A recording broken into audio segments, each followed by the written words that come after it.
Hello everyone, আমি dietician Nikon চলে এসেছি ব্ল্যাক টির কিছু উপকারিতা নিয়ে আলোচনা করতে।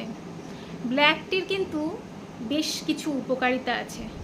সেগুলি হলো, ব্ল্যাক টি, চিনি ছাড়া ব্ল্যাক টি যদি আমরা খাই তাহলে এই ব্ল্যাক টি কিন্তু আমাদের স্ট্রেস কমিয়ে দেয়, কারণ এর মধ্যে পলিফেনলস থাকে, আমাদের মুডটাকে খুব তাড়াতাড়ি বুস্ট করে দেয়, স্ট্রেস কমিয়ে দেয়।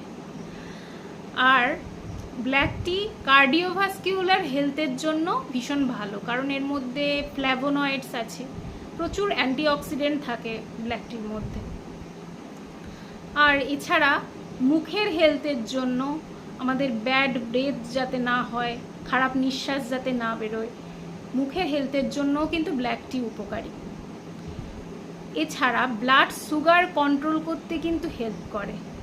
ব্লাড সুগার যদি কারোর বেশি থাকে, সে যদি চিনি ছাড়া ব্ল্যাক টি খায় তাহলে কিন্তু বেশ কিছুদিন চিনি ছাড়া ব্ল্যাক টি খেলে কিন্তু ব্লাড সুগার কিন্তু কন্ট্রোলে থাকে, আর সেটা বাড়ে না যদি খাওয়া দাওয়া সব কিছু ঠিক থাকে। আর ব্ল্যাক টি যদি চিনি ছাড়া, কোনো রকম মিষ্টি ছাড়া খাওয়া যায় তাহলে কিন্তু ব্লাড সুগার অনেক কন্ট্রোলে থাকে। Thank you.